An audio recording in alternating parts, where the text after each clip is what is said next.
Yo, what is going on, guys? Matthew V. Haynes, aka the Clockmaster here. Right now, we're going to talk about a couple of things, starting with The Lion King.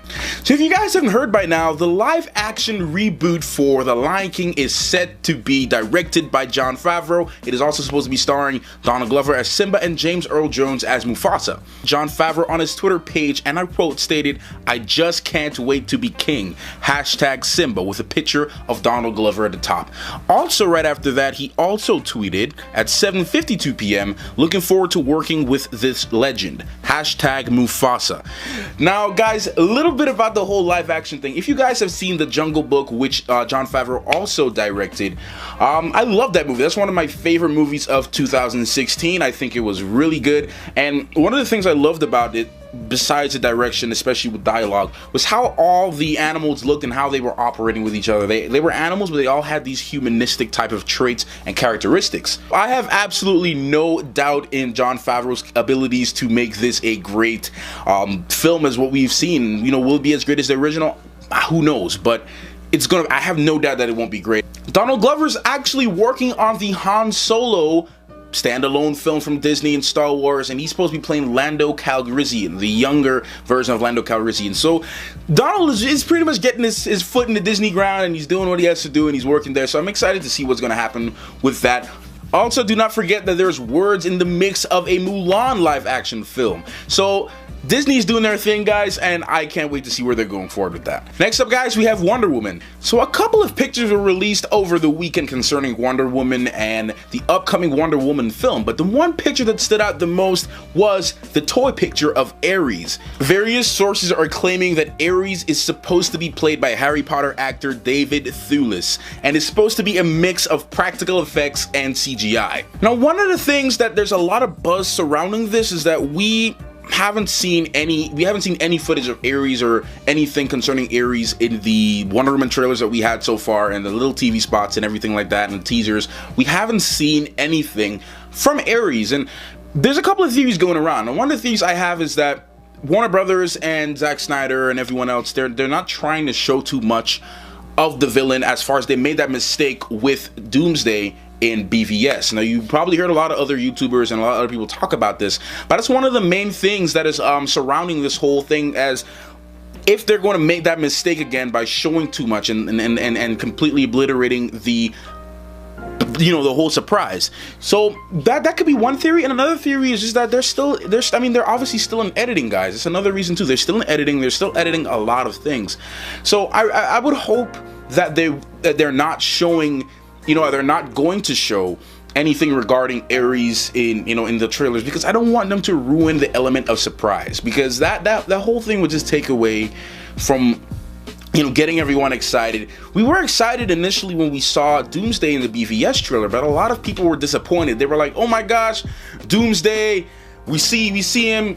There's nothing else more we have to offer." And then when we went to BVS, which, while I thought it was a fantastic film, a lot of people were like, they pretty much ruined everything through all the trailers. We pretty much seen the whole movie through the trailers. So I just hope that Warner Brothers has learned their mistake from that, and they do not, if they're going to release another trailer, because Wonder Woman is set to come out around June, actually, they should not show any footage of Ares in this at all. They should leave him out completely. It's okay to, maybe tease an arm or tease a sword or tease a shield or something, but do not show the whole villain. I don't want them to do that. Now, since we're on the topic of Wonder Woman and the DCEU, which brings me to the title of this video: is the DCEU dead? Is it going to die? Is it going to go away? What's happening with that? So a lot of you guys might have heard or may not have heard of this, but Matt Reeves is supposedly left the negotiations with Warner Brothers as directing Batman, the standalone Batman film that is set to be in production with Warner Brothers. So here's my whole thing about this. I mean, do I think that the DCEU is dead? Absolutely not. I don't think so, because I mean, yes, has Warner Brothers and the DCEU made mistakes? Yes, they have. I don't think it's dead for the main reason as the main fact is that they have a lot of fans. They have a strong fan base, and it's not like their movies did not do well, because initially their movies will do pretty okay. They will do pretty good in the box office, and there's a lot of comic book fans that will go and give these movies a shot. But while there's a lot of other comic book fans and a lot of other people in general that don't want to give the DCEU another shot anymore, they don't want to see another film, they don't want to risk their money, waste their money, they don't want to waste their time. And I can understand that perspective, but you cannot be, you know, and I've also seen a lot of people talking about this. You have people really excited about the DCEU, and they're like, oh, Wonder Woman is this, and then we have Batman, and then we have Justice League and everything, like they're excited about it. But then you want to call it dead, but you're excited about it, which doesn't make any sense to me, guys. So, look, yes, were there problems in Suicide Squad? There were a lot of problems in Suicide Squad. Were there problems in BVS? There were a few problems in BVS. Like I said, it's one of my favorite films of 2016. If you guys have not seen my top 10 best films of 2016, I'll leave a link to that video in the description box if you want to check it out. I thought Man of Steel was completely error-free, in my opinion. Don't shoot me in the comments for this, but this is just my opinion. And I happen to be a comic book fan. Like, I actually read comic books, and so I know when these film companies, they leave things out and they don't put certain things in, or they don't represent the character right, and that's some of the mistakes that the DCEU and the DC Cinematic Universe is making. And this is the whole thing. It's like, and hopefully, I don't know, maybe if someone at Warner Brothers sees this video, what I'm saying right now, you need to listen to your fans.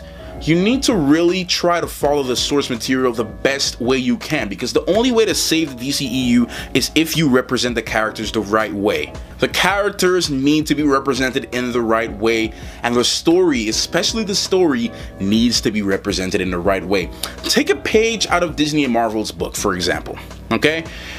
While there are a few minor errors within certain plot lines within the MCU, one core thing that Marvel never forgets is the representation of their characters in the right way. You need to have your character representation right. You need to follow what is going on with these characters, because some of these characters were made to be a certain way or to do a certain thing. For instance, if you look at the Luke Cage and Netflix, yes, they changed around a couple things. They changed around a few things.